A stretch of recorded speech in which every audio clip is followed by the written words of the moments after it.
Hello students, welcome to Krishna English School. Today we are going to learn subject Hindi chapter first प्रकृति कहती है। तो प्रकृति हमें क्या कहती है वह इस कविता में हम पढ़ेंगे। बच्चों, इस काव्य के जो लेखक हैं उनका नाम है श्री सोहनलाल द्विवेदी। तो द्विवेदी जी ने इस कविता में हमें क्या सीखने के लिए, क्या कहने के लिए बोला है वो हम इस कविता के द्वारा सीखेंगे।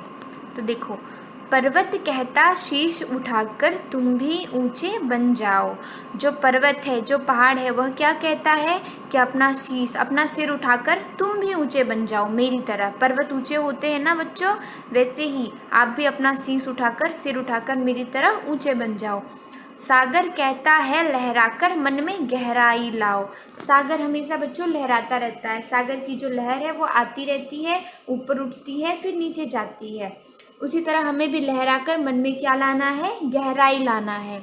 समझ रहे हो क्या कहती है, उठ उठ गिर गिर तरल तरंग। आप समझ रहे हो कि तरल तरंग जो है वो उठ उठ के, गिर गिर के क्या कह रही है कि आप भी उठो, अगर गिरते हो तो वापस उठो, हार मत मानो। यहाँ तरंग ये कहना चाहती है, भर लो अपने मन में मीठी मीठी मृदुल उमंग। भर लो आप अपने मन में, मृदुल मतलब कोमल, उमंग भर लो।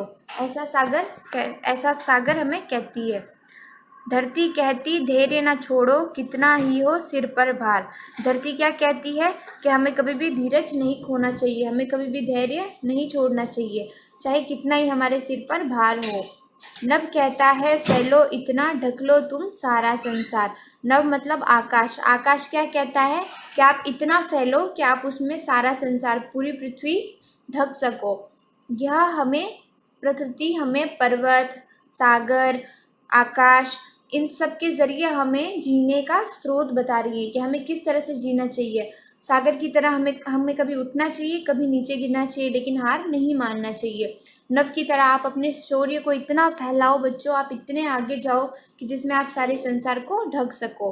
कवि श्री सोहनलाल द्विवेदी हमें यही बताना चाह रहे हैं इस कविता में। अब हम इसके शब्दार्थ देखेंगे। पर्वत मतलब बच्चों पहाड़, शीश मतलब सिर, सागर मतलब समुद्र, तरंग मतलब लहर, मृदुल मतलब कोमल, धैर्य मतलब धीरज, नभ मतलब आकाश, और संसार मतलब बच्चों दुनिया। अब हम इसका अभ्यास कार्य देख लेंगे। सबसे पहले बच्चों यहाँ पे है मौखिक प्रश्न। मौखिक प्रश्न में सबसे पहला प्रश्न है कि सागर क्या कहता है। तो बच्चों, सागर कहता है लहराकर मन में गहराई लाओ। फिर है पर्वत ऊंचे बनने की बात कैसे कर रहा है। तो इसका आंसर आएगा बच्चों, पर्वत कहता शीश उठाकर तुम भी ऊंचे बन जाओ। पर्वत कहता है कि जिस तरह से मैं बड़ा हूँ वैसे ही आप भी अपना शीश उठाकर ऐसा काम कीजिए कि आपका सिर अपने आप उठ जाए और आप भी बड़े बन जाओ। फिर बहुविकल्पीय प्रश्न है। तो देखो, उसमें पहला है तुम भी ऊंचे बन जाओ कौन कहता है। तो तुम भी ऊंचे बन जाओ पर्वत कहता है, तो इसका उत्तर आएगा ख। दूसरा है धैर्य न छोड़ने के लिए कौन कहता है। तो धैर्य न छोड़ने के लिए धरती कहती है, तो इसका उत्तर आएगा ग। दूसरा प्रश्न है लिखित प्रश्न, नभ क्या कहता है। तो बच्चों, नभ कहता है कि आप इतना फैलो कि आप उसमें पूरा संसार ढक लो। तो नभ कहता है फैलो इतना, ढक लो तुम सारा संसार। अब दूसरा प्रश्न है हमें प्रकृति से क्या सीखना चाहिए। तो हमें प्रकृति से जीवन जीने का तरीका सीखना चाहिए। जिस तरह सागर हमें क्या कहता है कि आप उठो और गिरो, पर हार मत मान लो, गिर के वापस उठना सीखो। दूसरा है कविता की इन पंक्तियों को पूरा करो। तो कविता की पंक्तियां क्या है। पहली, धरती कहती धैर्य न छोड़ो कितनी ही हो सर पर भार। दूसरा है नभ कहता है फैलो इतना, ढक लो तुम सारा संसार। अब इसमें है बच्चों भाषा और व्याकरण। तो सबसे पहला है समान तुक वाले शब्द लिखो। तो इसमें सबसे पहला है तरल। तो तरल का आएगा सरल।